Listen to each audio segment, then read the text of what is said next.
سمي الله يا اساتذه. 3 2 1 اكشن. هموت من الضحك. فريد عنده سؤال مهم قوي يا دكتور. عايزه جد كتير ولا في هزار؟ يلا نظر. والله الذاكره بترجع اهي واحده واحده بس واحده واحده. الامومه مش سهله. يا رب تستفادوا منها لا بص عايز اخدها وان شوت. مسؤوليه كبيره قوي بتبقى فجاه مش عاجبني. طب مش بسم الله اخر مره ان شاء الله.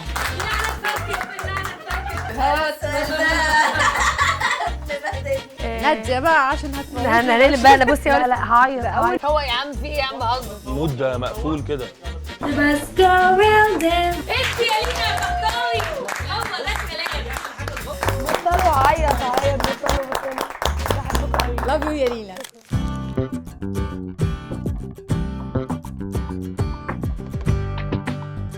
ضيفتنا النهارده ما اختارتش الاستسلام والخوف والحزن على الموقف اللي هي فيه، بالعكس كانت مصدر قوه والهام لبنتها.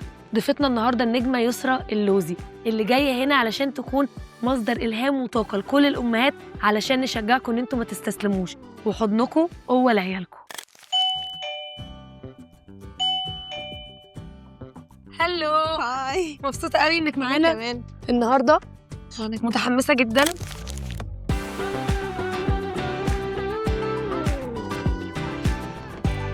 يسرا لو انا بقول الانترودكشن قبل ما انت تيجي هتشوفي الحماسه انا كنت ازاي متحمسه ان انت معانا النهارده، فمبسوطه قوي ان انت معانا وانا كمان بجد. وهنتكلم عن حاجات اعتقد جديده. انا ببقى متحمسه اسمع منك وعايزه اعرف بقى كل القصص والحاجات. ودليله وناديه معجبه قوي باساميهم.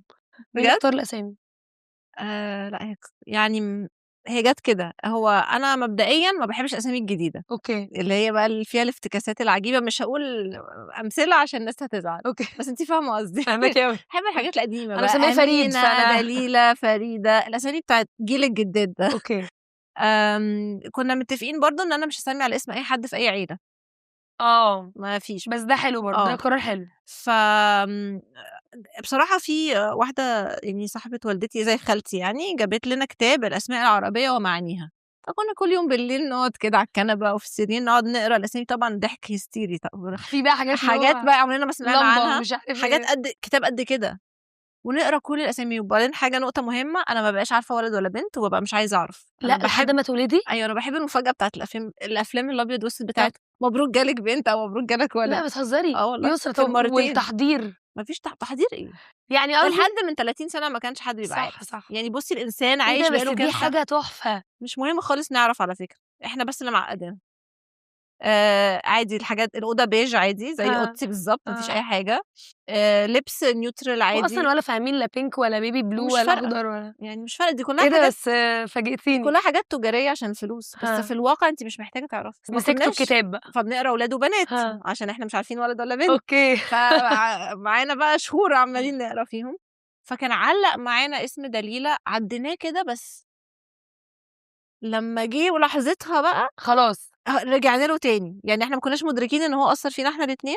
بس عايزه اقول نقطه مهمه أرجوكي. برضه فيما يخص الاسامي ومعانيها، انه في اسامي بشعه معناها حلو بس الاسم بشع يا جماعه. طب انا هسمع الاسم ولا هسمع هو هينزل بالترجمه؟ لا طيب هينزل فالمهم بالاسم. انه الاسم يبقى سمعه حلو عشان وكمان الطفل ما يحصلوش تنمر هو اصلا طول حياته. دلوقتي بقى كله الاهالي بتتنمر على الاسامي والاطفال بالظبط. في المدرسه. انا ما يهمنيش خالص المعنى لو الاسم وحش يعني. لا فاهمة هو قصدي؟ اسم دليله حلو قوي. فاحنا لقينا اسمه في الكتاب ده يعني كان مكتوب المرشدة البيضاء الواثقة من نفسها.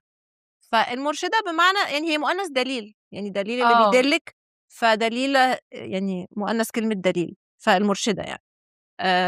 وعجبني الواثقة من نفسها.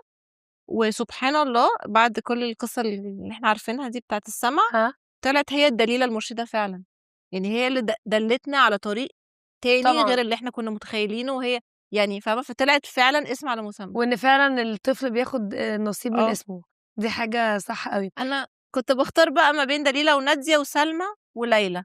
اوكي بحب سلمى جدا. حلو اسم حلو انا أوي كان سلمى. نفسي يبقى اسمي سلمى. يا وكل سلام. اصحابي اسمهم سلمى بحبهم وبحقد عليهم. بس لما شفتها وهي بيبي كده بصيت قلت لا لا لا شكلك مش سلمى. وبعدين ليلى في 7 جابوا ليلى قبلي بشهرين. فقلت لا هيبقى في 77 ليلى في الفصل. فوقعت سلمى وقعت ليلى بقى فاضل دليلة ونادية. اوكي فخلاص هو دليله ونادية. طب خلينا نرجع بقى لدليلة ان هي اول بيبي ودايما احساس اول بيبي ده اكيد مختلف، سبيشالي ان انت ما كنتيش عارفه هي بنت ولا ولد. اول ما شفتيها حسيتي بايه؟ انا بصيت لها، عندي الصوره، بص لها كده اللي هو ايه ده كده. وبيبقوا منفوخين لا شايفه حاجه كده متغطيه بابيض، وجوزي ماسكها لي ولا الدكتور مش فاكره اصلا مين كان ماسك كده بيوروها لي، وانا كانوا حاطين لي البتاع ده، فبص كده عندي الصوره، بص هي متغطيه بالابيض وانا بص اللي هو ده، بس هي دي في الاخر هي هو ده. والله ده كان اول رياكشن، لانه الولاده كانت صعبه جدا. انا قعدت يومين. انت ولدتي سي سكشن ولا؟ لا الاثنين طبيعي. أوكي. بس اول ولاده دي كانت صعبه جدا، حصل شويه complications مش مفهومه، بس مش هي السبب في ضعف السمع. قعدت يومين وكان في ستريس، وكنت مش باكل علشان كنت احتمال اعمل سي سكشن، فقعده يومين جعانه ومقريفه، وكان مش عارفه ضربات القلب كانت بتهدى، فكانوا بيقلقوا، حصل كده بانيك كتير. اوكي. كنت بجد تعبانه، وبقالي يومين مش واكله، ووالده طبيعي وانا مش واكله بقالي يومين، خلاص انت فمفيش اصلا طاقه. بتفطسي. ففعلا انا كنت حاسه ان روحي بتطلع. يعني لما شفتها ما كنتش قادره في الاول اجمع اللي هو انت خلصتي في الاول انا اخيرا. خلصت، فبصلها اللي هو اوكي تمام خلاص. وبعدين عمال بقى لما جمعت شويه بعدها بكام ساعه ابتديت احس بقى مشاعر الامومه واختها في حضني وكده، بس اول لحظه كنت تعبانه جدا. فاكره اول ليله؟ يعني انا دايما بقعد افتكر لما انا ولدت اول ليله واول كار رايد، يعني واحنا في العربيه رايحين البيت، انا في كائن راجع معايا البيت، واول ليله كانت بالنسبه لي برضو اللي هو لا ده بجد بقى خلاص انا في كائن حي انا مسؤوله عنه. مش عارفه، انا مش فاكره كل المسؤوليه. مش فاكره اول ليله بالذات يعني، بس فاكره طبعا الخروج من المستشفى ونحطها في العربيه، واللي ومش هو عارفين بتعملوا خلاص ايه. احنا الكائن ده معانا بقى على طول يعني. خلاص كده. وبرضه حتى لحظتها ما بنبقاش مدركين قد ايه هي، وفعلا احنا حياتنا خلاص كده ما حدش يعني بكم التفاصيل والحاجات، بس مش فاكره اول ليله بالذات. بس فاكره ان انا قعدت اول فتره عند مامتي، وبعد شويه رحت قعدت عند حماتي، عشان كان اهلي كانوا في الزمالك وحماتي في مصر الجديده، فعشان نسهل على الناس اللي عايزه تيجي تبارك، فكنا قاعدين الاول برافو قوي انك عشان نبقى قريبين من الناس اللي هم في الزمالك، وبعدين قلنا بتوع مصر الجديده، قلنا لهم طب خلاص احنا جايين نقعد في مصر الجديده 10 ايام، فممكن تجوا لنا عشان نسهل على كل الناس. والحاجات دي بتبقى حلوه قوي، بحس ان الناس بتبقى عايزه تيجي تشوف البيبي وتبارك لك. وبعدين ليه دايما بنروح عند الام؟ ليه ما بنروحش عند الحما برضه؟ عايزه اقول لك بقى انا ولا عملت ده ولا ده، قعدت في بيتي. ما انا كنت عايزه اعمل كده، بس انا عشان انا ندمانه ساكنه في ندم التجمع. عمري ما يعني لو ولدت تاني مستحيل انا محتاجه كل مساعده وهلجأ لكل مساعده يعني. بصي انا مشكلتي بس عشان ساكنه في التجمع، فكان هيبقى صعب قوي على الطنطات ان هم يجوا التجمع، وده برضه كان في 2014، فلسه ما كانش الدنيا اسهل. فكنت بحاول اسهل على الناس الكبيره اللي حابه تيجي تبارك مش اكتر. يسرا دايما قبل الولاده الناس بتدينا توقعات عن الامومه، ان الامومه عامله كده، مفروض تحسي بده، انك تقعي في حب البيبي اول كل حاجه بقى في الامومه عامه. عديتي بده وحسيتي ايه مش شبه اللي الناس بتقوله؟ زمان قوي بتحسيني ان انا عجوزه على فكره عامه، مش لدرجه بس زمان يعني، مش بس اول فتره، الناس دايما عامه ليها برسبكتيف كده عن الامومه بطريقه معينه، بحس ان مش كله صح، في ناس بتبقى عايزه تطلع تقول كلام وخلاص. هو في الاخر كل حد معذور، لان كل واحد بيتكلم عن تجربته، وبيبقى اعتقد انه معظم الناس بتبقى نيتها سليمه. انا دلوقتي لو حد حامل بلاقي نفسي بقول لهم حاجات برضو زي ما كان بيتقال لي، وارد اللي انا بقوله ما يعجبهمش. فيعني مثلا ممكن اقول لها انت خلاص بقى يلا اخر فرصه تنامي. طب ما دي حقيقه يا جماعه، ما انا مش قصدي احبطك، بس ده لازم تبقي عارفه. فاهمه؟ وبعدين مش مساله هتنامي بعد ما البيبي يبقى عنده 3 سنين كويس ولا يبطل يصحى بالليل، هو احنا عمرنا بقى ما بننام بجد تاني ايفر، لانه مخك بيبقى دايما صاحي صح طول ما عندك ولاد. انا فاكره لما انا كنت في الجامعه وكنت بخرج مثلا بالليل ومش متاخر، يعني 9 10، وانا اهلي كانوا بيناموا بدري، مش بيناموا لحد ما مش عارفين يناموا غير لما ارجع. فهي مش مساله ان هو بيبي بيصحى بالليل فمش بننام، هو طالما انت عندك كائن يعني ابنك او بنتك وانت خايفه عليه وهو بره البيت مش هتنامي. ايه اكبر تحديات عديتي بيها في اول سنوات بتاعه الامومه؟ الامومه عامه فيها تحديات كتير قوي، بس انت بقى بصي هقولك حاجه، هو حاجه غريبه جدا فيا، انا اول سنه بالنسبه لي اسهل سنه بجد. انا ما عنديش مشكله خالص مع فكره المولود والنيو بورن والرضاعه كل ساعتين، واصحى بالليل ارضع واغير، وما عنديش مشكله مع ده خالص. دي اسهل حاجه. انا عندي مشكله اول ما الطفل يبدا يتحرك. هو اصلا بيحاولوا ينتحروا كل 5 ثواني، يعني صحيني كل ساعتين بس اسيبك هنا ارجع الاقيك هنا. انما بقى في مرحله فعلا في سنتين من سن سنه ل3 سنين هو الطفل بيحاول ينتحر باي طريقه، ما انا ابني عنده في سنه، فانا البلكونه، جايلك في من الكهرباء، في المطبخ، سلم، يعني عايز اي حاجه، تويلت. ففكره انك مش عارفه تلتفتي وان انت على اعصابك طول الوقت، انا المرحله دي ما بقدرش، دي المرحله اللي بحتاج فيها مساعده، ما بحتاجش مساعده في السنه الاولى خالص. وانا الحمد لله يعني انا مع الرضاعه طبيعيه، بس بحترم اللي ما بيقدروش يرضعوا. فانا ما فيش حد ممكن يساعدني اصلا، وما بيرضوش حتى ياخدوا بامت ميلك، فكان لازم ابقى انا فاهمة. فانا ببقى راضيه بالموقف ده وببقى حباه جدا، بس ما فيش حد ممكن يعمل لي حاجه في اول سنه عشان انا خالص برضع صح، فانت فخلاص. خلاص هو انت. بس من اول بقى التحرك والكلام ده ببقى محتاجه حد، لان انا ببقى على اعصابي ومش عارفه اركز في اي حاجه تانية. عملت ايه مع دليلة بقى في الفتره دي؟ دليلة نسبيا كانت هاديه بالنسبه لناديه يعني. بس يعني مش عارفه، كنت ببقى فعلا قاعده على طرف عارفه تبقي قاعده كده على ستاند باي، ممكن اي حد ينط او اي حد طبعا يتعور. وده الوقت اللي ابتديت احس ان هي برضو مش بتسمعني لما بندهها. ف يعني فدخلت بقى في حته يعني فيها اولويات تانية خالص وتساؤلات تانية خالص ومخاوف. امتى ابتديتي تعرفي؟ انا شكيت وهي عندها، او ابتديت اشك وهي عندها 10 شهور تقريبا. اوكي. بس دي قصه برضو عمري مش عارفه لو حكيتها ولا ما حكيتهاش، بس لازم احكيها هنا. لازم. آمم، عارفة لمّا يقول لِك الكون فيه علامات، بس أنا ما طبعا كنتش باصدّق في الحاجات دي. لا انا بس أنا بصدق هاحكي لِك قوي. حاجتين، معلش هي هتطوّل الحتّة دي، بس دي براحتك. نقطة مهمة. وأنا حامل في دليلة، حد كلّمني أو كلّم مدير أعمالي قال له: "إحنا عايزين"، لأ مش وأنا حامل، ودليلة عندها كام شهر، 8 شهور. آآ، في مؤتمر طبّي لدكاترة شركة مش عارف بتعمل أجهزة سمعيات في إسكندرية، وعايزين يسرا تيجي تقدم المؤتمر أو event في المؤتمر. أنا عمري في حياتي ما عملت حاجة كده خالص، ما كنتش عمري في حياتي قدمت event ولا كده.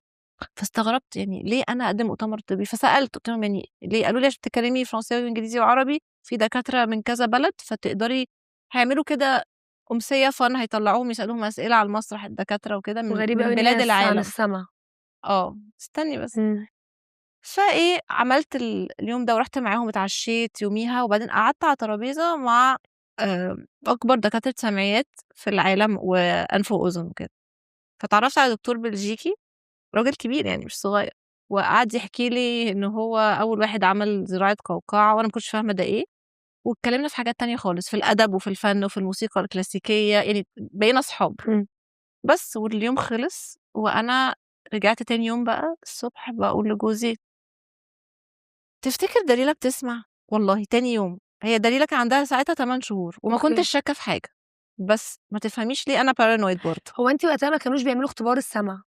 انا اعتقد ان انت من اهم اسباب ليه اختبار الحمد السمع لله. بيتعمل. دليلة مش أنا. دليلة. فدخلت كده ابتدى يبقى عندي، عارفة لما الأم لازم يجي لها هس كده. فدخلت قلت له: تفتكر دليلة بتسمع؟ قال لي: ليه؟ قلت له: أصل مش عارف كان بيقولوا في المؤتمر إيه على سن مش عارف. ابتديت أجمع شوية معلومات. قال لي: لا بصي أنت مبرونة، وده بس عشان كنتِ قاعدة مع دكاترة المش عارف إيه وبتاع. ماشي أوكي، سكت. بعدها بشهرين كان في ميعاد تطعيم أو حاجة، وأنا ما كنتش، كان عندي تصوير أو ما كنتش هاقدر أروح معاهم في المرة الوحيدة دي. فقُلت لهم: please اسألوا الدكتور على موضوع السمع نتأكد منه إزاي وبتاع. فتقريبًا جوزي قال للدكتور، والدكتور قال له: لأ تمام. أنا ما كنتش موجودة فما أعرفش بالضبط إيه اللي اتقال وإيه اللي حصل. وبعدين أنا مش باقلل من دور جوزي في الموضوع عشان هو له فضل قدّام. طبعا. بعدها بشهر كان في تطعيم تاني، فأنا رُحت بقى، فقُلت له: هو يعني أنا مش عارفة هي المفروض إمتى تلتفت على اسمها، إمتى يعني لمّا نقول اسمها تعرفه؟ قال لي: على سِن 10 شهور أو سَنة بالكتير. كان عندها 10، 11 شهر. فراح الدكتور عامل كده. طب ما هي شايفة، يعني أنتِ دلوقتي قدّامي، عايزة أشوف لو هبص بتسمعي، على مش هاعمل كده، صح ما أنتِ أكيد عينِك صح هتيجي. هتروح على ايدك. فقالوا لي: لأ تمام، ما فيش حاجة. فأنا عمّالة أكدّب، كل ما أخاف إنه في حاجة أكدّب نفسي. وبعدين بعدها بشهرين كنا في فرح أو في كاتبة كتاب، وفي حد كنت أنا قاعدة كده اللي جنبي زغرت، ودليلة كانت قاعدة على حجري. لقيتها ما لفتش ما كان على مفيش حاجة الصوت، حصلت. يعني هي قاعدة باصة قدامها كده، واللي جنبي زغرتت. فأنا بقى إيه، بصيت كده بابُص هنا، ما فيش خالص. فدي اللحظة بقى اللي حسيت اللي هو كان عندها لأ. قد ايه ساعتها؟ سنة و4 شهور، اوكي. سنة و3 شهور، أوكي. حاجة كده. اه فبُصّي أنا باسأل من إمتى؟ يعني من قبلها ب5 شهور. وحاسه من جواكي ان في حاجه. وكل الناس تقول لي لا أنتِ over، لا أنتِ ما مش عارف إيه. فاهماكي. فالإحساس بتاع دي نقطة إيه بقى، إنه قلب الأم طبعا كده دايمًا هو الصح، طبعا.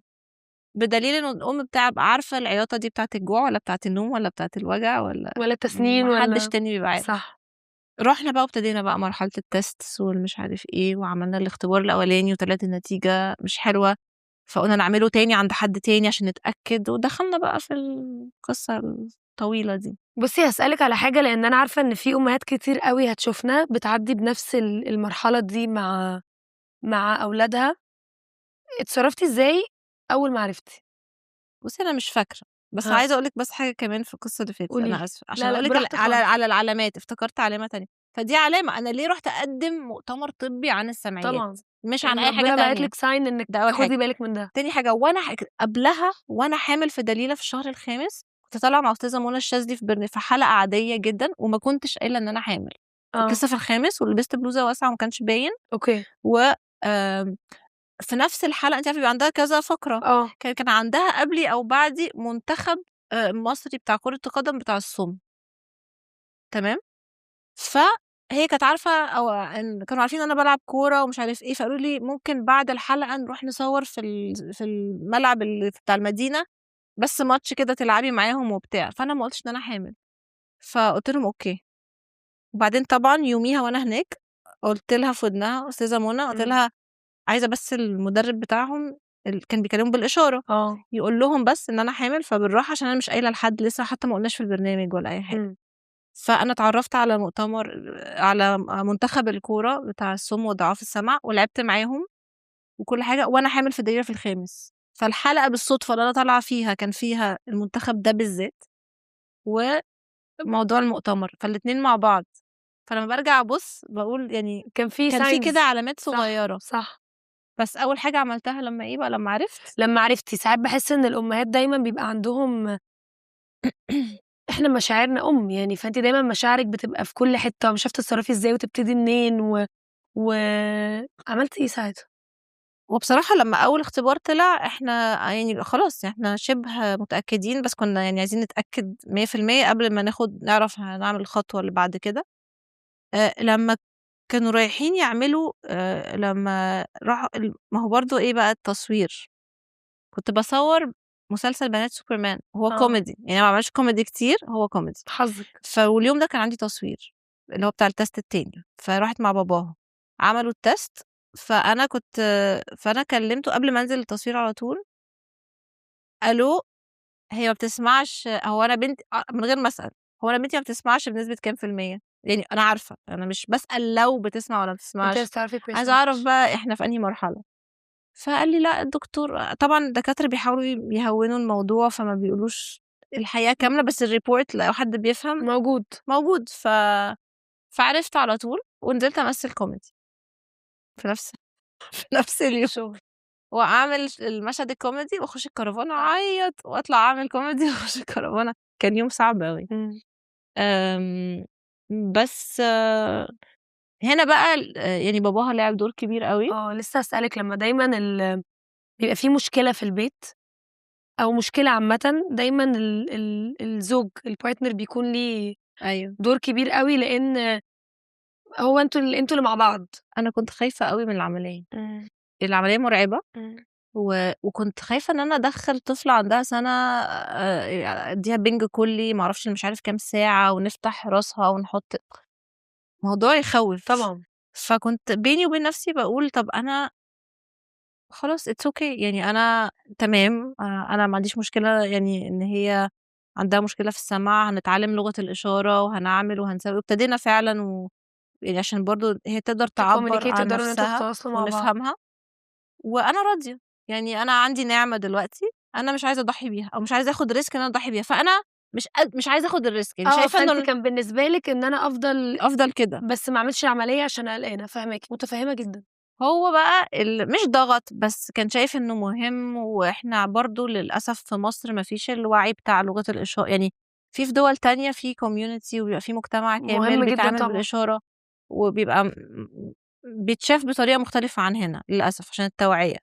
فهو قال إحنا عايشين في مصر وإحنا مش هنهاجر ومش عايزين نسيب بلدنا، فإحنا للأسف مضطرين نعمل العملية. فهو فاهمة اللي اداكي هو اللي الزقة. سافر راح قابل الدكتور ويعني هو ظبط كل حاجة، وأنا كده لسه إيه مذبذبة.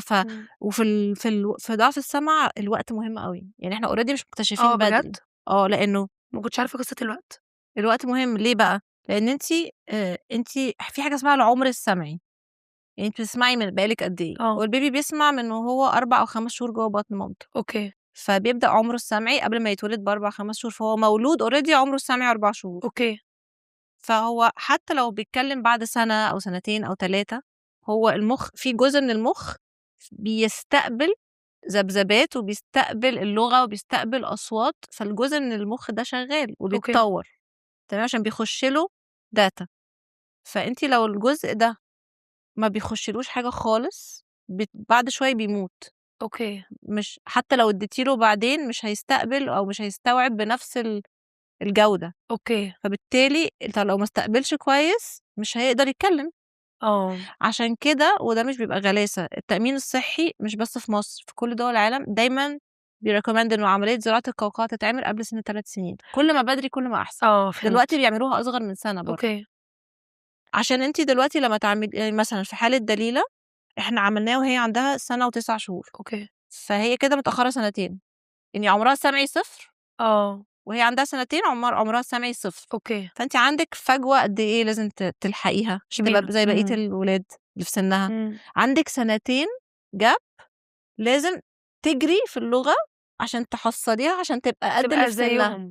طب انا دلوقتي لما اعمل العملية والطفل عنده 5 سنين لا ده تبقى اصلا الفجوة 5 سنين كبيرة جدا. وهو اوريدي التخاطب والحاجات اللي بعد العملية أصلا مرهقة وغالية ومحبطة، لأن التطور بطيء جدا. لازم تبقى حبالك طويلة وما تيأسيش وتفضلي انت بتعملي ما بتاخديش حاجة لمدة سنين لحد ما بتشوفي النتيجة. طبعا. فمش أي حد عنده قوة الإرادة دي ولا الفلوس إن هو يعمل ده. دي نقطة مهمة جدا.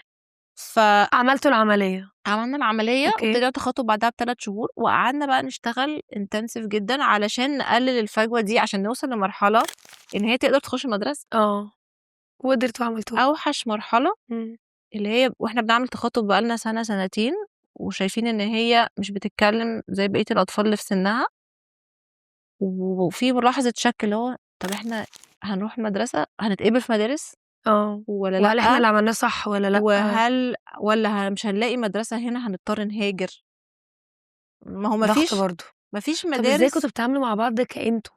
لان ساعات في المشاكل دي ساعات بتكون سبب ان الزوج والزوجة دول يبقوا اقوى، يا مشاكل بتوقع يعني كنتوا بتتعاملوا مع بعض ازاي وقتها؟ هو احنا كنا نبان من بره اقوى، بس احنا اكتشفنا بعد سنين ان احنا الاتنين كان عندنا كل واحد كان عنده أزمة بينه وبين نفسه، بس بتلصموا. بس ما كانش مدرك ساعتها. يعني لما جيت للدكتورة النفسية بعدها بسنين عشان بيرن اوت عشان حاجات تانية في الشغل، اكتشفت انه الموضوع ده على قد من كتر القلق ومن كتر المجهود ومن كتر الواحد بيقنع نفسه وبيحاول، ان احنا فعلا كنا احنا الاتنين تعبانين قوي من جوه.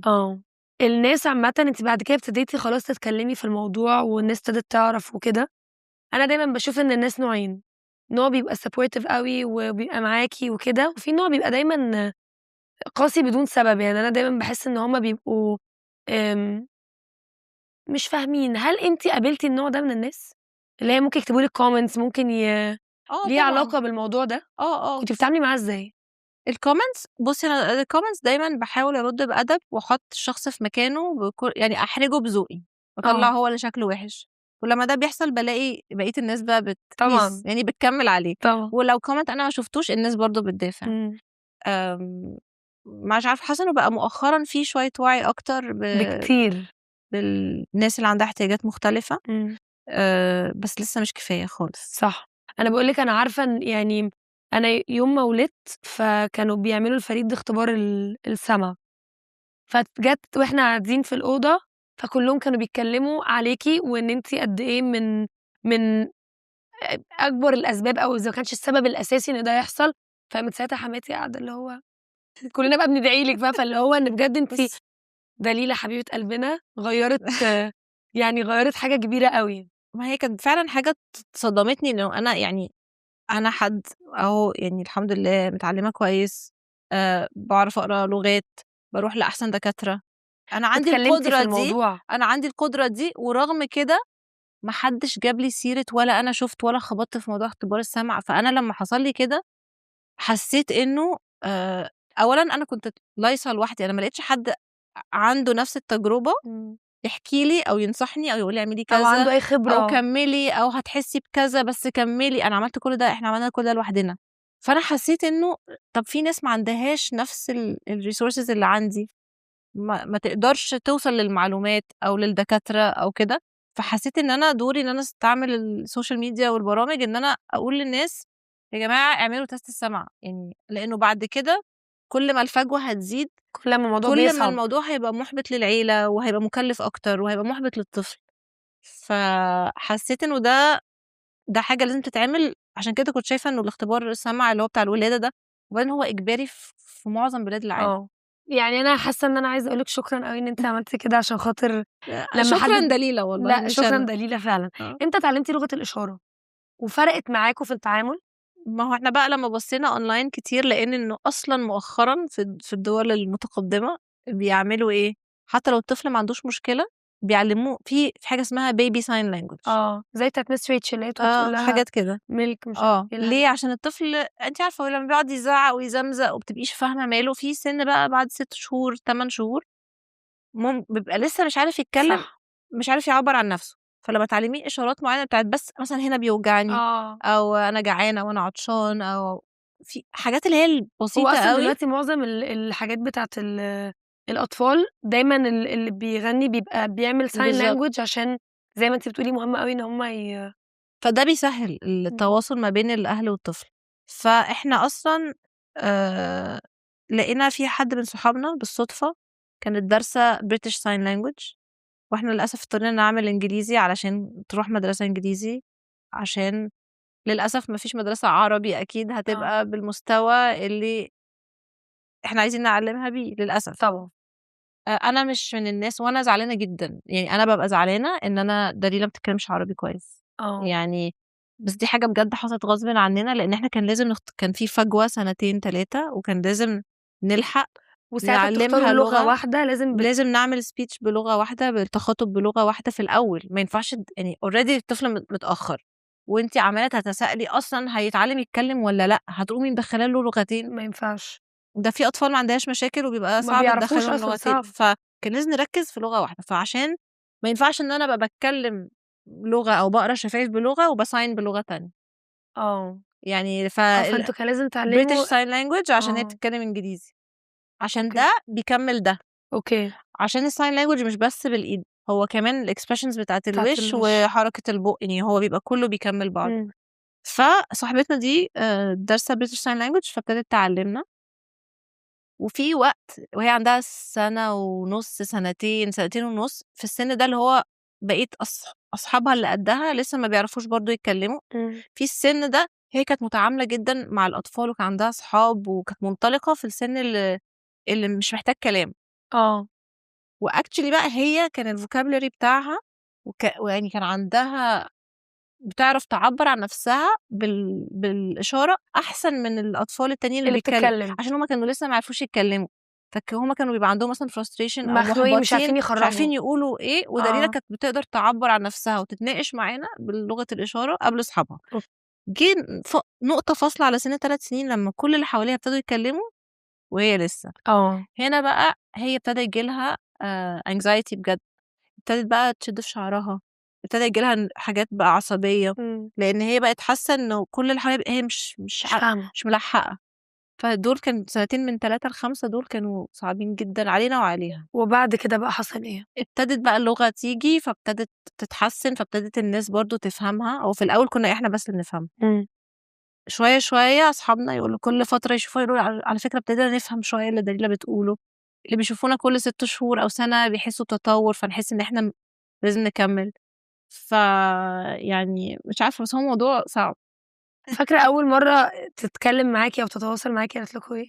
لأ ما أصل هي أو أنتم عملتوا إيه؟ لأ أصل هو تدريجيًا، فما فيش نقطة أقول لِك هي ابتدت تواصل هنا، هي بتتواصل معانا من الأول، بس أوكي. بأشكال مختلفة. مفيش لحظة حسيت. هي لحد دلوقتي على فكرة مش بتتكلم بالظبط زي يعني زي معظم الناس. اوكي. وهل انت بتتكلمي معاها في ده دلوقتي؟ هي واعية جدا وسابقة سنها بسبب هي واعية جدا. كنا بنبعت كتب عن ضعف السمع المدرسة عشان يحكوها في أول السنة الدراسية عشان صحابها يبقوا عارفين. كانت بتطلع في الفصل تقول لهم أنا عندي كذا وعملت عملية في كذا وأنا مش عارف إيه، يعني ايه بتطلع ده انت اكيد فخورة بيها جدا جدا. صح؟ طيب نادية بقى عشان هتموتني لو هنقلب بقى. لا شفت. بصي، هو لسه بشوف نادية بقى دلوقتي. هنتهزق. دايما بقى بيقولوا الطفل التاني مش بيتربى. لا ثانية واحدة غير كده بقى. بيقولوا عليه اسهل بكتير من الاولانيه، بحس لا. دي اكذوبه. أكذوبة كبيرة جدا. صح. طبعا. لا، أسهل في إيه؟ أسهل في إن أنا خلاص عارفة أعمل إيه. اه يعني أنا ولدت فأنا بعرف أغير مع اني بحس البامبرز. والله الواحد بينسى. لا بس حتى لو انت فاكره انك نسيتي في تفاصيل صغيره بس هتلاقيها بتيجي اوتوماتيكلي. خلاص ايدك عارفه ازاي تلف الدايبر، عارفه ازاي تعملي، ومفيش الخوف بتاع بتعرفي الحجم تمسكي الصغير. على الحوض بقى وتشطفي والحاجات حاجات اللي انا نفسي كنت يقعدوا يقولوا لي بجد هتشطفيها الحوض، اقول لهم ايه مستحيل. دلوقتي بشيله وبرميه وفي مطاعم بلاش نحكي بقى. ايوه. هو ما بيحللهمش يعملوا الفضايح دي غير في مطار او في مطعم. لا والقشط. اه ماشي، امتى اخدتي قرار انك خلاص بقى انا هاخد تجربه تاني واجيب بيبي تاني؟ هل كنت قلقانه؟ هو انا من الاول اصلا احنا ما كناش عايزين نخلف. تحفه بس عشان تعرف تحفه يعني اول ما اتقابلنا من اوائل الحاجات اللي اتفقنا عليها ان احنا مش هنخلف خالص. فهو بيقول ان انا ضحكت عليه. بس انا ما ضحكتش عليه والله. انا قلت له قبلها بسنه كنت بعمل اكس فاكتور وادم وجميله في 2013. قلت له بص بقى انا السنه الجايه عايزه اخلف خلاص بقى. فانا يعني والله انا قلت يعني فتمام اتفقنا.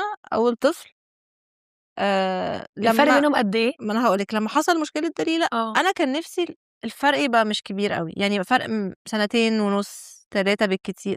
من سنتين ل3. اوكي. عشان نخلص مره واحده وعشان انا مثلا انا واخويا الفرق بيننا اقل من سنتين. فهتلاقيكوا صحاب احنا قوي زي توينز واصحابنا هم كنا في الجامعه مع بعض. حتى الكتب انا في ثالثه اعدادي وهو في ثانيه اعدادي. فالمنهج ما بيلحقش يتغير. خد يا ابني الكتب، خد الاضواء، خد سلاحة الناس كده. فكنا دايما في نفس الشله انا واخويا. اوكي. كنت بحب ده. فكان نفسي برضو ولادي يبقوا قريبين شويه من بعض. بس صراحه دكاتره التخاطب اللي احنا بنروح لهم في تركيا لما سالناهم يعني قالوا لنا لا يعني يفضل تركزوا معاها اول كام سنه لحد وفعلا كان عندهم حق. يعني مش متخيله ان انا في الفتره اللي هي من 3 ل5 سنين كان يبقى معايا نيو بورن كارثه، وانا في الازمه بتاعت هي هتتكلم ولا مش هتتكلم وهنهاجر ولا مش هنهاجر. وغصب عنك هتبقي مقصره مع النيو بورن. طبعا كنت حاسه ان انا هقصر مع حد. فقلنا نستنى كده مثلا 5 سنين ونشوف. وفعلا استنينا 5 سنين وبعد كده يعني نادية بقى اتفقنا تاني ان احنا هو برضه يعني ايه كنا بنبقى مزمزقين شويه بس ضحكتي عليه تاني. لا والله مفيش ولا مره حاجه. دايما بقول قبلها. طيب نادية بقى، كلميني عن استاذه نادية شويه. شبه مين فيكم؟ في الشكل شبه باباها. في الطباع يبقى شبهك؟ صعب يعني احنا الاتنين بس باباها اكتر برضه. اوكي. شخصيتها عامله ازاي؟ قويه جدا. ممشيه البيت. بنخاف منها بس. وشقيه جدا شقيه جدا ونصابه وبتاخد اللي هي عايزاه وبتلعب على ده وعلى ده. يعني الحمد لله هتنجح في حياتها. اوكي. يعني انا بقول لها نفسي ابقى زيك. يعني انا بجد انا نفسي ابقى اتعلم من نادية واخد شويه من طباعها يمكن اعرف اخد حقي في الحياه. انا بجد والله كلها 2 سنين وهي هتيجي تتفق لي مع الانتاج. لان انا يعني فاهمه يعني عندها بس حلوه لما بتبص اي بنات شخصيتها بتبقى قويه. وانا مبسوطه بشخصيتها قويه فبحاول ما اكسرهاش. بس في نفس الوقت بعلمها انه يعني ما ينفعش نضحك على الناس وما ينفعش نكذب. ويعني لو عايزه حاجه قولي لي ما تعمليهاش من ورايا عشان يبقى عندها مبادئ. بس بحاول ما اكسرش قوه العزيمه اللي عندها الصراحه. وهما الاثنين عاملين ايه مع بعض؟ يعني love hate relationship. يعني في مرحلة حب وأحضان وبوس وبعدها ممكن بنص دقيقة في ضرب وعض وكده. وبعدين واللي جبتولي يا أخت وأنا كان نفسي لا تجيش الدنيا كده وحاجات كده. وبعد نص ساعة ممكن يبقوا بيحضنوا بعض. أنا مش فاهمة بصراحة. فخلاص طب بتعملي ايه لما بيتخانقوا؟ بتاخدي صف حد؟ أنا شخصيا ببقى بتخنق وببقى مش عايزة أقعد معاهم. لأن أنا توقعت إنه لما واحدة الفرق بينهم 5 سنين ونص بالظبط. فأنا قلت إيه 5 سنين ونص وبيبي في الاول طبعا بتبقى فرحانه هي بالبيبي طبعا وبتغير لها وبتاع، وبيبقى البيبي اللعبة البيبي مش هنبدا نتخانق معاه او يبقى عنده شخصيه غير بعد 2 أو 3. طبعا فانا قلت هيكون دليلة ساعتها عندها 8 سنين، فخلاص فاكيد واحده عندها 8 سنين مش هتحط عقلها بعقل واحده عندها 3 سنين. المفروض طلع كلامي، توقعاتي كانت غلط. بيتخانقوا، الكبيره بتصغر دماغها على حاجات ما بتفوتش. يا بنتي دي عندها 3 سنين، انتوا بتذنبوني انا وما بتذن. ايوه، ما هو تذنبتك انت غيرها هي، لان هي عندها 3 مركزين سنين وانت عندك 8. فاحنا بنقول لك حاجات بطريقه وهي بنفهمها حاجات بطريقه تانية. وتقعد بقى داليا تقول لنا انتوا بتحبوها اكتر مني، هي بقى البيبي الصغننه اللي مش عارف ايه وبتفوتوا لها. ما احنا لما كنت انت قدها كنا بنفوت لك برضه. ما هو عايشة في مسلسل تاني أصلا. واكتر حاجه بكرهها بقى العربيه لما ابقى سايقه والاتنين يتخانقوا ورا. بيعملوا ايه بقى؟ في بقى صريخ وجعير وبيحدفوا على بعض حاجات، وببقى هعمل حادثه وبركن على جنب واقرصهم في خدهم. لا لا لا يسرا ما تهزريش. والله بجد حاجات كده. ساعات الأطفال واركن على جنب واطلع انا من العربيه واقفل واقول لهم انا بقى مش هتحرك بقى، اتصالحوا. أم- انا واقفه جنب العربيه، اتصالحوا ولما تخلصوا بحب قولولي. الحاجات دي قوي. اه بس أنا بتخيل لو حد معدي لقى فجأة في شارع يسرا اللوزي بره عربية فيه ما طفل. بيهمنيش خالص. طب اقول لك على حاجه، قولي. عارفه في مرحله البوتي تريننج؟ انت عارفه صح؟ في كده بوتي بيشيلوا كاري بوتي، ده اللي هو زي الشنطه كده بيتقفل، عشان في مرحله ما بنعرفش نمسك نفسنا بس لازم نخش دلوقتي. فده كان بيروح معانا كل حته طبعا يعني، نروح الغردقه مش عارف في جزيره ايه معانا، راكبين مركب. فانا عندي صور لدليلة في كل مكان وهي قاعده على البوتي اللي مفتوح ده. مره على البلاج، مره في مركب، مره بقى كانت جايه مش فاكره من الحضانه في المعادي على التجمع واتزنقت في الطريق وهي معاها الكاري بوتي بتاعها. ركننا على جنب على الدائري جنب النازله اللي بتنزل على طريق الاوتوستراد بتاعت حلوان و15 مايو دي، كان في كده مقلب زباله كده. بعديه بشويه رحنا راكنين وفتحنا البوتي وقعدت عملت نمبر 2 على الجنب كده على مهما كان الدائري. البوتي تريننج مش هيبوظ. لا ليه هتعملها لي على في العربيه؟ لا على الدائري عادي. بس وقفلنا عادي، خلاص قفلنا انت ما طبعا رميناهوش في هتعملي الارض على فكره، قفلناه قفلناه. مش في الشنطه وخدناه البيت. بس عامة الحاجات دي بتبقى يعني هتلاقيك انت لما بتفتكريها دلوقتي بتبقى عندي صور ليها على البوتي ده في كل تحفة حته. تحفة. عندي صورة بعشق الحاجات الدائري دي بس لازم دي الاقيها. لازم يوم فرحها بقى entrance هحطها على الشاشة في وهي داخلة. الانترنس. بقولك ايه، البيت بيبقى عامل ازاي بقى؟ يعني سيبك من خناقاتهم، البيت بقى كركبة، هما كبنات منظمين مختلفين طباعهم، يعني مثلا دليلة حاجة ونادية حاجة. هو طبعا في كركبة، انا بحاول اعلمه يوم منظمين. هو بص انا عندي مشكلة، انا منظمة ومكركبة في نفس الوقت. اللي هو فهماكي انا عارفة انا بحب كركبتي ومحدش يجي جنبها، عارفة بس كل حاجة فين. كركبتي منظمة بس ونظيفة، بس لو حد جه لخبط لي الدنيا بتضايق. فانا ما اقدرش برضو اتنطط عليهم قوي في موضوع الكركبة لان هم شايفين حاجتي. بس يعني بحاول اعلمهم النظام، بس انا حاسه انه الجيل ده متدلع قوي. صح. يعني مهما حاولت بحاول اعلمهم الحاجات اللي انا اتعلمتها في البيت هي نفس الحاجات والله، وما فيش ما عندهمش استعداد. انا كمان حاسه ان هما بيدخل لهم معلومات كتيره قوي من حتت كتير ودماغهم غصب، يعني بحس ان غصب عنهم. يعني مثلا ليه ارمي البيجامه وارميها في الارض، اقلع البيجامه وارميها في الارض؟ طب ما تحطيها في سبت الغسيل او تطبقيها تحطيها على السرير. فده نقاش لا ينتهي. يومي جو اغسلوا اسنانكم يا ولاد انا بقالي 10 ده دليل، لا بقالي من هم بيبي انا بغسلهم اسنانهم باللي هي البتاعه دي. ايوه يقعدوا يقولك اصل الروتين مهم بيعلم الطفل. لا ما ولا بيعلمش على فكره بقى. انا بقالي 11 سنه ونص 3 مرات في اليوم اغسلي اسنانك. مفيش برضو انت بتفكريه. لازم انا افكر وساعات لازم اتخانق ولازم طب 11 سنه، طب ما الروتين ما علمش طب حد. يسرا، بما ان انت بتقولي ساعات بتنزلي من العربيه كده، هل حصل مثلا مره موقف ان انت خرجتي عن شعورك واكتشفتي فجاه ان في ناس بتبص؟ بيحصل ده كتير. بيحصل، وانا اصلا شخص للاسف يعني انا بفضل هاديه وبفرقع مره واحده. فانا بصراحه يعني كذا مره اتعصبت عليهم زياده، او في مره او مرتين مديت ايدي وبعدين حسيت ان انا مش المفروض اعمل كده، وبعدين حسيت اللي هو لا كانوا يستاهلوا. يعني برضو في صراع بتاع الشبشب ولا مش الشبشب. انا حاسه ان انا اكون ام شبشب موت انا يعني. للاسف انا يعني ساعات باخرج عن شعوري باعمل بس مش حاجات بس مثلًا في مرة يعني مرة كنا عارفة بقى جو بنبقى في المطار ومتأخرين على الطيارة، في دلع وبترمي نفسها على الأرض وبتاع، في مرحلة بقى جرجرة على الأرض عادي، يعني أنا مش باضرب بس بس اللي هو ما فيش وقت باستخدم للدلع ده، يالّا يالّا. والله مرة جرجرتها في مطار إسطنبول كده في الأرض. ما أنتِ خلاص خلّي بالِك، ما أنتِ في الآخر، ما أنا هتعملي عارفة إيه إن يعني؟ أنا ده هيتاخد مانشيت لا، لا، وهابقى لأ، كلّه حقوق بيعمل كده، أصلًا اللي ما الأطفال بيعملش كده أنا ما يعني بصراحة مش باستوعب. وبعدين باعتذر لهم بقى، يعني أنا بقى ما لمّا هو ضميرِك خلّي بالِك بيأنِّبِك. بقى أنا باروح للtherapy بقى بعدها وأحس بذنب أنا عملت إيه في ولادي وبتاع، وبعد كده اعتذرت لهم ووعدتهم إن أنا مش هاعمل كده تاني، فعشان ما أعملش كده تاني بقيت بامشي، ما هو فكرة أطلع من العربية دي علشان مش ما عايزة توصليش لمرحلة العصبية. مش عايزة أمد إيدي عليهم، أنا مش آه. عايزة، أنا آخري دلوقتي لو باشد يعني ممكن أشد من دراعِك مثلًا كده، أو لو هُم سايقين ممكن أقرص في خِد زي ما قُلت لِك، قرص في لو خِد أنا جامد، سايقة دي حاجة كده جامدة. اقرصي الفخدة كده عشان توصلي وأنتِ لأي حاجة. سايقة. طب إمم. يسرا، هُم بقى يعني واخدين بالهم إن أنتِ يسرا اللوزي، والّا بيتعاملوا مع الموضوع إزاي؟ لإنه بيشوفوا الposters إيه بقى، والحاجات في احكي لي كل بيعملوا حتة. إيه يعني؟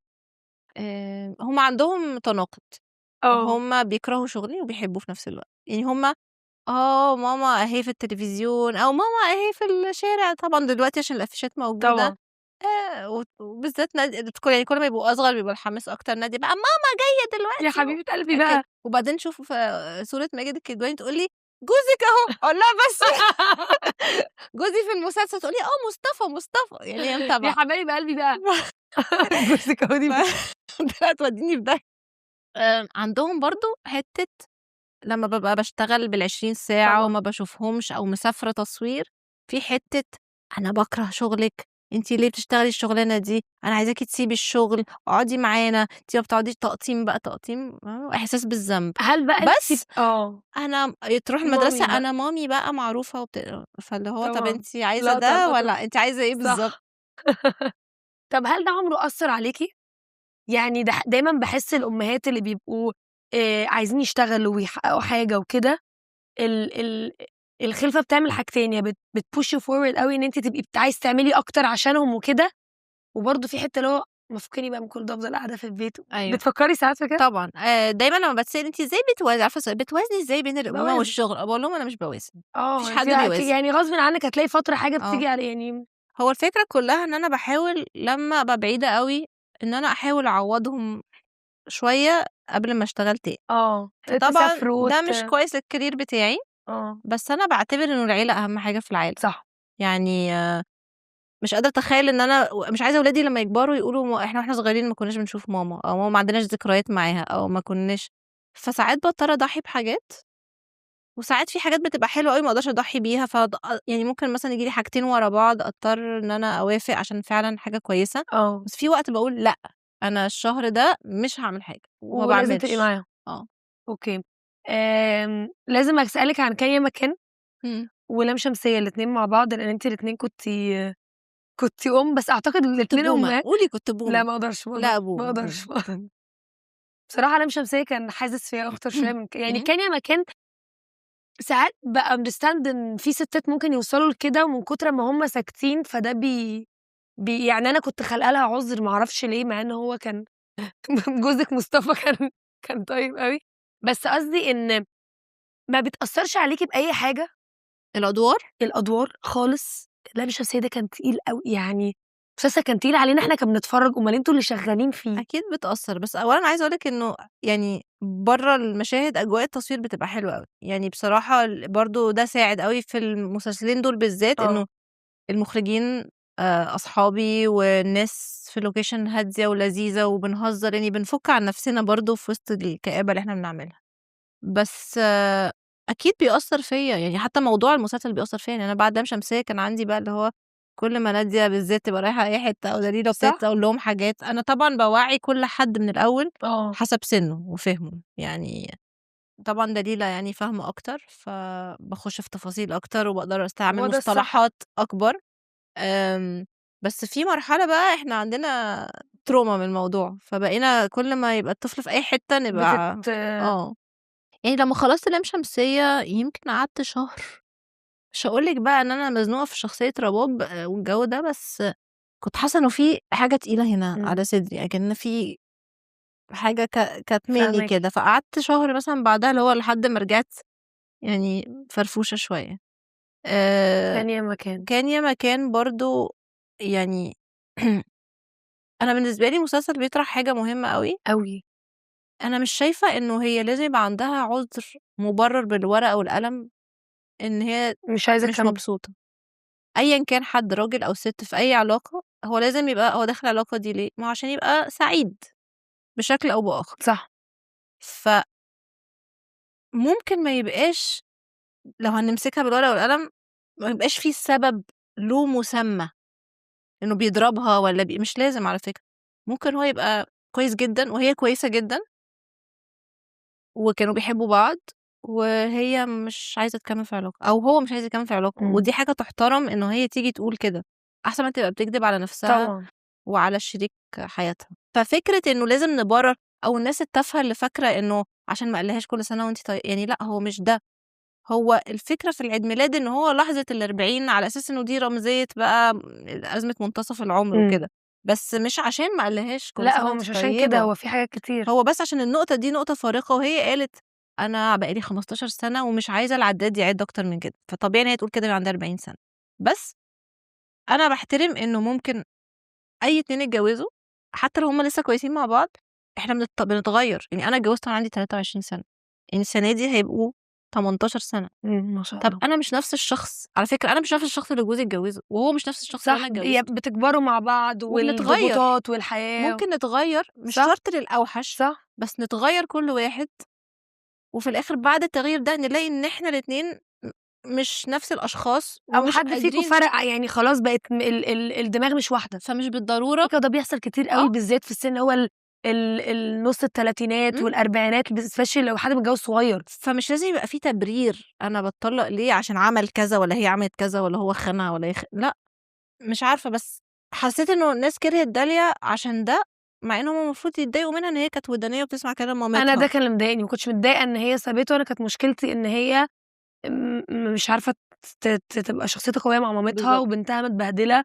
وأنا بيصعب عليّا أوي الأطفال يعني أنا بابايا ومامتي منفصلين من زمان جدًا، بس عمري ما حسيت إنهم منفصلين. بس بالضبط. علاقتهم ببعض كويسة أوي، في العزايم الاتنين بييجوا، لدرجة أهل جوزي ما بيحسّوش يعني في العزايم بيقولوا لهم اقعدوا جنب بعض. عندنا أصحاب فأنا كتير ده كده. باحترمه أوي، فأنا كنت مبسوطة أوي من المسلسل إنه مناقش الحتّة بتاعة إن يا جماعة في طفل أنتم مدمّرين حياته وأنتم مش واخدين بالكم. أنا بالنسبة لي النقطة المهمة بُص مش هاقول إن كل الحموات وحشين خالص، لا، لأ طبعًا. تمام، بس عامةً في أي جوازة دايمًا باحس إنه الأمهات بتاعة العريس أو العروسة أيًا كان مين، التدخلات الزيادة وبيبوظوا جوازات وبيتدخلوا في حياة ولادهم، يعني بجد الأم المصرية لازم تفهم إنه في الآخر ده حياة ولادها، ابنها أو بنتها، صح. إنه في الآخر هي هتمشي وهُم اللي دي حياتهم، إن هُم صح. الباب هيتقفل عليهم هُم الاتنين من غيرِك على فكرة، وأنتِ هتموتي في يوم من الأيام وهُم هيبقوا لسه موجودين صح. غالبًا يعني. ما ينفعش إنه تبقى خرّبت بيوت، فاهمة؟ ده وكمية الجوازات اللي بنسمع حتى وهُم مخطوبين، لأ ده كتير اللي أوي. بتبوظ بسبب أم أو أم. فده بيبقى ده فكر أصلًا غلط عندنا، يعني حتى لمّا اتنين متجوزين يتخانقوا هتلاقي الأم عارفة كل التفاصيل، هو ده غلط، هو المفروض جدًا. أي اتنين يتجوزوا صح. خلاص. أنا لمّا اتجوزت مامتي قالت لي أنا مش عايزة أسمع مشاكلكم، أنا مش عايزة أعرف حاجة، مامتي كانت بتقول كده برضه. أنا لو في أي حاجة لإن إحنا ومحتاجاني بننسى الأهل ما بينسوش، فالحاجات بتفضل أيوه، تكلكع عندهم، بالضبط. وإحنا بنتصافى وبنبقى زي الفل، لكن هُم وبعدين لمّا هيسمعوا القصة من وجهة نظري أنا بس، ومهما لو سمعوها من الناحيتين هم مش عايشين معانا برضه في كل صح. تفصيلة، فما حدش له الحق إنه يقول رأيه، لإنه ما حدش غير الاتنين اللي في العلاقة دي من حقهم ياخدوا القرارات دي مع صح. بعض. ف يعني أتمنى بس إنه الناس تبطّل تخش جوّه بيوت لأ الناس وأنتم في التانية حتى المسلسل لو الناس عملتوه التانية دول ولادهم. بطريقة حلوة، فأعتقد إن هو هيأثّر على الناس بطريقة مختلفة. طيب يسرا هاسألِك على حاجة، في ناس دايمًا بتقعد تقول وده أنا شُفته كتير أوي على posts على فيسبوك، اللي هو طب ما هو مصطفى وده كويس وما فيهوش غلطة وبيعمل كل حاجة وبيحبِّك وبيحب البنت وكده، بس الست مش مبسوطة، ما ده اللي أنا كنت لسه باقوله. فتقولي إيه بقى للناحيتين، الناس اللي ضد ده والستات اللي عايزة تاخد القرار ده ومش عارفة تاخده؟ أنا دايمًا باحس إن الست لو مش مبسوطة عيالها عمرهم ما هيكونوا مبسوطين، بالضبط. هيبقى بيت تعيس، يعني هي ممكن تبقى لوحدها سعيدة فتخلّي الأولاد مبسوطين أوي، بس هي لو في حياة عيسى مش هتعرف تعمل ده، فهتقولي لهم إيه بقى؟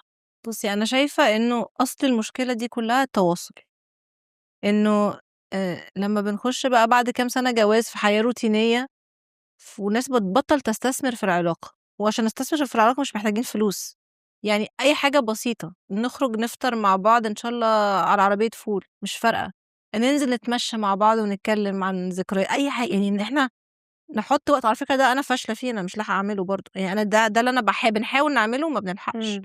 بس لازم نحاول يعني نقول هاوقّف هنا، أنا اليوم ده هنعمل كذا، آه. نلعب رياضة مع بعض، ننزل نتمشى، مش لازم فاهمة نروح نقعد في أوتيل 3 خالص، مش لازم نسافر المالديفز، يعني فاهمة؟ ما لهاش علاقة، ليها علاقة إن أنا أكرّس وقت، إن أنا أنمّي زي ما باهتم بولادي، ما ينفعش باتكلم عن الراجل والست، طبعًا. أو باهتم بشغلي، لازم أهتم بعلاقتي عشان تكمّل، عشان هي دي أساس كل حاجة تانية. صح. فمشكلة أو المشكلة اللي بتحصل أو زي في المسلسل، هي مشكلة تواصل، هي قعدت سنين مش قادرة تعبّر عن نفسها، خايفة، ضعيفة whatever، وهو برضه واضح إن هو مش بيتكلّم معاها ومش رومانسي، وأنا أصلًا ما ليش في جو الرومانسية الملزقة، الرومانسية قد تكون مختلف أو معناها مختلف من لناس كل حد. لكل شخص، بس أيًا كان يعني إن هو يعبّر عن مشاعره، إن هو يهتم بيها، وبرضه مش باتكلّم عن حاجات غالية. يقعد معاها يقول لها حاسة بإيه، طب إيه أكتر حاجة مش عارف ضايقتِك النهارده، إمم. طب يعني بس كده، اهتمام بالشخص كشخص مش كحاجة لازم تشتريها فنبقى أو دايمًا عارفين إيه اللي جوّه شريكنا أو هو واصل لأنهي مرحلة ونحاول نسعده بحاجات بسيطة. فده أصل المشكلة يعني في رأيي، ودي مشكلة كبيرة جدًا دلوقتي، إن الناس بجد بطّلت تتكلم عن مشاعرها، المشاعر وكل الناس بتروح للدكتور النفسي تتكلم عن مشاعرها، ما بيقولوش لشريكهم. أنا دايمًا فعلًا باحس إن زي ما أنتِ بتقولي سبب نجاح أي علاقة هو التواصل، إن أنا اتضايقت من كذا، أنا مبسوطة من كذا، أنت عملت لي كذا، بالضبط، شكرًا. بالضبط. آه. وإنه كمان إن والاحترام. إحنا لازم نضحّي عشان بعض، يعني نشيل بعض، يعني في وقت مثلًا أنا عندي شغل كتير، فجوزي بيبقى بيركّز مع العيال أكتر، فما بيقدرش يعمل حاجات تانية هو عايز يعملها عشان أنا باصوّر، فييجي وقت هو عنده سفريات شغل كتير، فأنا أضطر أعتذر عن حاجة علشان أنا لازم أبقى في البيت مع الولاد عشان أنا جوزي هيركّز في شغله، فهو يضحّي عشان أنا أركّز في شغلي وأحقق حاجة، وبعدين بعد ما أنا أحقق الحاجة دي أنا أقعد شوية عشان هو يسافر يحقق حاجة تانية. ما ينفعش إن أنا بافكّر في نَفْسي بس أو هو يفكّر في نَفْسه بس. صح.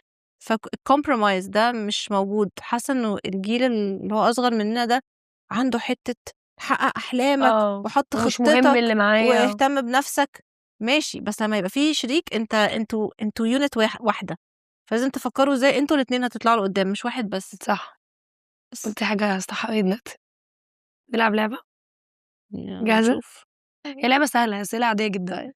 إيه أكتر أكلة بتحبي تطبخيها لبناتِك؟ استني في حاجة عرفتها عنِّك، هو إيه قصة الملوخية الساقعة دي؟ لأ مش ساقعة. أُمّال احكي لي بعد إذن عشان جات لي المعلومة عايزة أعرف إيه لأ قصة هي الملوخية لأ هي دي؟ الملوخية مش ساقعة، هي الملوخية بايتة في مَج، يعني أنا زمان في بيت أهلي كان طول ما كانوا دايمًا يعملوا double كمية الملوخية عشان أنا لازم لمدة يوم ونُص بعد ما أكلة الملوخية تخلص، ها؟ أسخّن الملوخية مثلًا صحيت الصبح ها؟ مثلًا ممكن ما اشربش حاجة على طول، بس بعد ساعة ساعتين أقوم مسخّنة شوية ملوخية وشارباها في المَج زي القهوة، يعني مش أنتِ بتشربيها زي من بتعشقي غير الملوخية؟ حاجة. آه، طب بتطبخيها حلو؟ آه، بتطبخي حلو أصلًا؟ باطبخ حلو بس مش باطبخ حاجات كتير، يعني في حاجات كتير لسه عايزة أتعلمها عشان بس ما فيش وقت، أوكي. بس الحاجات اللي باطبخها كويس. طب إيه أكتر أكلة بتعمليها لدليلة ونادية؟ أكتر أكلة هُم بيحبوها أو بيطلبوها آه. فتّة المكدوس. دي حاجة صعبة جدًا أصلًا. مش أوي والله. بيساعدوكِ؟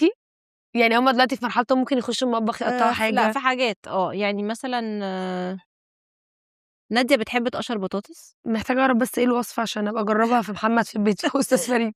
طيب هي فتّة سوري، ماشي. فمبدئيًا في عيش محمّر، يعني بتجيبي عيش شامي بس التخين مش الرفيّع ماشي. اللبناني ده، لازم ها. يتحمّر. وبعدين في فتّة المكدوس لازم تجيبي البتنجان اللي هو مش باعرف الأسامي بقى، لأ براحتك أنا هافهم. اللي هو الصغير بس المنفوخ ده اللي ماشي. ممكن تحشيه، أوكي. بس مش بتاع المحشي بتاعنا، ماشي. الأتخن ده. الأتخن ومدوّر سِنّة. أيوه، أوكي. ده وبتجيبي بقى بتعملي لحمة معصّجة مع شوية بصل، يعني تعصّجي اللحمة أوكي. و آآ انا بقطع، يعني في ناس بتحطها كامله البتنجانه، انا بحب اقطعها نصين كده، اعملها زي مركب واشقها في النص، اشيل شويه وتحطي واحط اللحمه في مفرومة. النص. اوكي. بس بتحمري بقى البتنجان، يعني بتعمليه نصين وتحمريه. ما انا هم عشان هي متقسمه كذا بص. حاجه، متقسم كذا حاجه. العيش اتحمر ها. والبتنجان قطعتيه وحمرتيه ولحمه مفرومه. واهم حاجه بقى الصلصه، صلصه طماطم بس ببصل متقطع كده، اوكي. ولازم يبقى فيها دبس رمان، عشان دبس رمان تدي كتير في البصل. فبعد كده بتقومي بعد ما تسوي الصلصه تقومي مسقطه فيها البتنجان، ياخد بقى لونه كده. وممكن لو حاشيه تكوني حاشيه اوريدي او اوكي. تحشيه بعدها، مش مشكله. اهم حاجه برضو عشان الفليفر السوري خلطه الزبادي، زبادي ها. عادي، ها. شويه طحينه، وبعدين في كوبايه بقى ملح، توم كتير، يعني راس توم عادي. ايوه انا تصدقي بصراحه عند ناس صحابنا السوريين التوم بيبقى بيموت وانت ايوه بتاكليها. احنا بنحب التوم كتير. صح. راس توم اقل حاجه يعني. تمام، يعني على طبق قد كده هو راس توم. لو عندك عزومه راس ونص، راسين عادي. فتدقي التوم وملح وليمون، تخلطيه وتحطيه في الزبادي والطحينه. اوكي. ولازم يبقى روم تمبريتشر، ما يبقاش ساقع الزبادي، عشان اوكي. هتحطيه على الفته هيبردها. ماشي. فلازم من بدري تبقي مطلعه الزبادي، ما اوكي. يبقاش. بس تحطي بقى العيش تحت، وبعد كده تحطي الصلصه، اوكي. صلصه بس. ماشي. بعد كده بقى انا بحط شويه بتنجان تحت الزبادي، بعدين بحط الزبادي، بعدين برص بقى اللي هو شكله حلو من بره، البتنجان من بره. اوكي. وبيبقى جواه اللحمه المفرومه، يعني بتظبطي بقى البالانس ما بين الصلصه والبتنجان والزبادي. وشكله وبعدين يبقى ولازم يبقى فيه وفي بقى الطشه. زي بتاعه الفته يعني. الطشه بقى اللي هو بحط زيت وشويه زبده مع بعض. اوكي. طبعا المفروض صنوبر، بس صنوبر بقى غالي قوي. اوكي. فيعني ممكن احط كام صنوبرايه بس، ولوز ني مثلا متقطع كده نصين، اوكي. بس ياخد لون من وتش فوق. من فوق. جوعتيني. هوريكي صورتها ارجوكي. بس لازم صعب اشوفها. كمان شويه. طب قلتي لي مين اللي فيهم بيحب يقطع البطاطس؟ نادية. نادية بتحب البطاطس المسلوق. اوكي. دليلة بتحب بقى تعمل براونيز وتعمل كيكس وحاجات كده، يعني كل ما يجي لها حد من صحابها لازم يعملوا براوني. ده البنات برضو المطبخ والميك اب والحاجات دي. ايه اكتر لعبه بيحبوا يلعبوها معاكي؟ هل عندهم اصلا العاب وكده حاجات معينه؟ هو احنا بنحب نعمل حاجات فيها حركة، يعني نادية بتحب تلعب كورة، وانا كنت بلعب كورة، فبتبقى دايما عايزة تلعب كورة. طبعا دليلة كبرت بقى مش عايزة تلعب معايا اصلا. فاهمه. هي دلوقتي في يعني السن بتاع هي دليلة تحب تقرا جدا. اوكي. فهي لدرجة ان هو موضوع مستفز، يعني انا ببقى مبسوطة قوي ان هي بتحب القراية. بس يعني انا مثلا خرجتهم امبارح عشان بقالنا كتير ما خرجناش مع بعض وباباهم مسافر، فخرجتهم. فدليلة بتبقى خارجة خروجة بالكتاب. وبتاخد الكتاب وبتقرا. انا بحب الموضوع ده. طب انا عايزة اتكلم معاكي، عايزين بقى بس نقعد كلمتين. نعرف. اقول لك حاجة، كنا في يورو ديزني، كنا واقفين في ما الطوابير تهزريش. والله، ماسكة بتقرا، بس بجد متسلية، احنا قاعدين زهقانين في طبعا الطابور طبعا وهي وهي قاعده قاعدة بتقرا. بتسلي نفسها. فهي بتقرا كتير جدا دليلة، ومش عايزة اتكلم حد او عايزة تشوف صحابها. عايزه اقضي معاكم يوم. انا اه بقيت حاسه ان عايزه اقابل عايزه اقابل الشخصيتين. بس عايزة تشوف صحابها. بس هي مش يعني ولما بتبقى قاعدة معايا بتبقى عايزة طلبات. هنعمل ايه يوم الجمعة؟ هخرج مع مين من صحابي؟ هنشتري مش عارف هنشتري ايه. ايه لفلان في عيد ميلاده؟ دايما بنخطط، يعني بنخطط للمقابلات الأصحاب اللي جاية. نادية بقى ماما العبي معايا، بنعمل ليجو، شاطرة قوي في الليجو. بتعمل بازلز، حاجات صعبه برضه. بنحاول يعني ان عشان برضو العيال دلوقتي التركيز صفر، والسكرين والحاجات دي احنا خلت بنحاول السكرينز ما تبقاش كتير، وبنحاول ان هي تعرف تركز، يعني نقعد نعمل ليجو لمدة نص ساعة عشان تبقى مركزة فيه. كونسنتريتد في حاجه ده معينه مهم قوي. لمده. عملنا الحاجات دي مع دليل، عشان كده هي بتقدر تقعد تقرا ساعتين. طبعا مش بتزهق. فبنحاول برضو مع نادية الخطرة في الليجو، في البازلز، كورة. ومؤخرا بقى ابتدت تخش في الفيديو جيمز، بس طبعا في اوقات معينة طبعا. يعني مش اي وقت. حلو قوي. طب قولي لي ايه اكتر مسلسل او فيلم بيحبوا يتفرجوا عليه ليكي؟ عايزه اقولك ان هما تقريبا ما شافوش حاجات كتير انا عملتها، يعني يمكن يعتبر السنه دي اول سنه ناديه اتفرجت. دليله اتفرجت على كام حلقه، بس برضو دليله حتى لو حاجه بالانجلش ما تقدرش تسمعها من تلفزيون، لان صوت التلفزيون مش كلير كفايه بالنسبه لها، فلازم يبقى فيه ترجمه بالانجليزي عشان تبقى بتقرا كويس. اوكي. فاتفرجت على اول حلقتين دليله بالسبتايتلز، بس ما كانتش مهتمه بيقولوا ان لك هي بقى كومنتس، تكمل. بيقولوا لك حاجه بيعملوا ايه يعني؟ اول يعني يوم كان ما كانت كمان عشان وشك مكبره شكلك جدا هما جدا. الاثنين لا على الشكل ده عادي، ما تخضوش لان هما جم التصوير وشافوني. اه بس كانوا قاعدين جنبي في اول حلقه يتفرجوا، وانا قاعده بقى مكشره ومكلضمه، لدرجه ان دليله مش بهزر انا ايه واي سو ابسيت، والتانيه ماما انت ليه زعلانه كده على طول، انت ليه عامله يا كده طول حبايبي. الحلقه الاولى.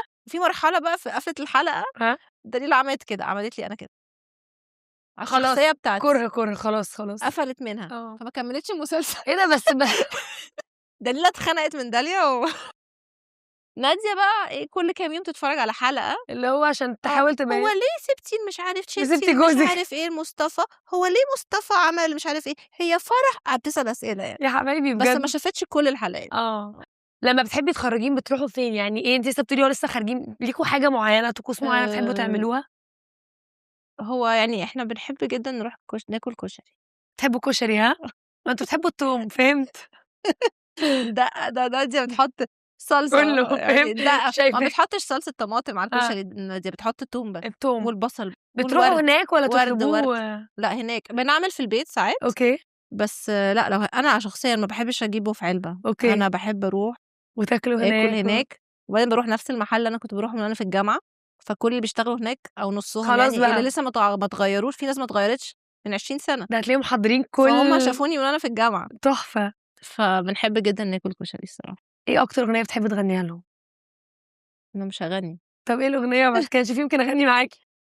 مش سامعه صوتي داخل في حيطه والله هو للاسف دليله ما بتقدرش تفرق بين الاغاني، اوكي بس يعني وهي صغيره وهي بيبي قبل ما اعرف ان هي مش بتسمع كنت بغني لها عادي عصفور طل من الشباك وكل الحاجات دي. اوكي آه، صعب ان انا اقول لك بيحبوا ايه، لان هم دلوقتي داخلين في كي بوب خلاص ديمون هانترز، صح داخلين في حاجات الكي بوب وكده، فانا اللي مش هو هعرف اغنيها خلاص مش بس لما بنيم نادية مثلا ممكن اغني حاجه. ايه بقى مش مثلا هغني، بتغني؟ بغني يلا تنام ريما، بس بقول يلا تنام طب ما نادية. تدينا حته انا كده ما معروف بتاعت فيروز، انا ايوه يلا هغني يلا هنغني هغني كلنا معاكي كلنا بس انا هنغني بغيرها بتبقى نادية. موافقين طب استني بقى عشان ببقى مش عارفه ابتدي منين اي وهنشز. حته كلنا هنغني معاكي.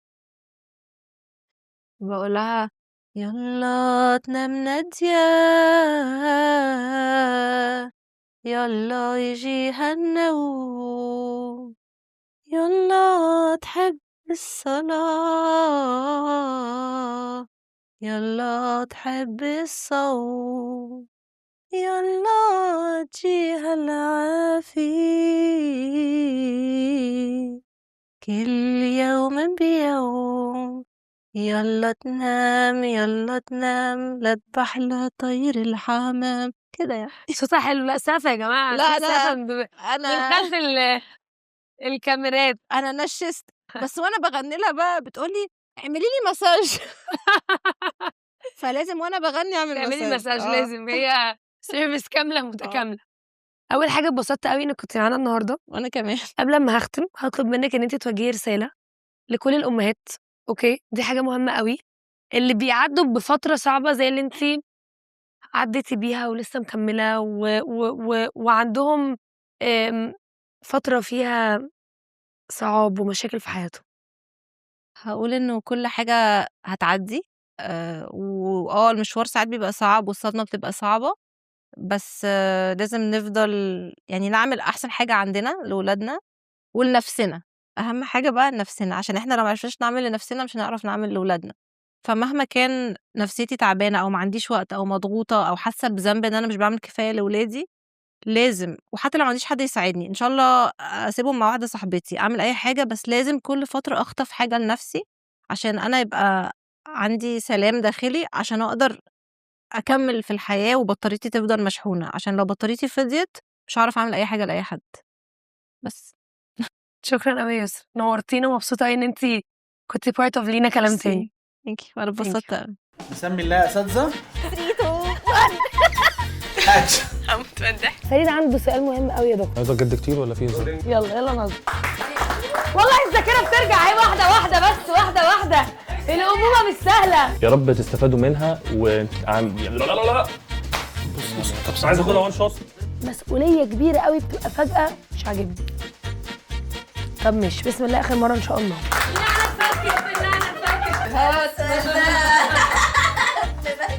نادية بقى عشان هتموت. انا هنقلب بقى. لا بصي لا هعيط. هو يا عم في ايه يا عم بهزر. مود مقفول كده. انت يا لينا بطلي. يلا ده الكلام.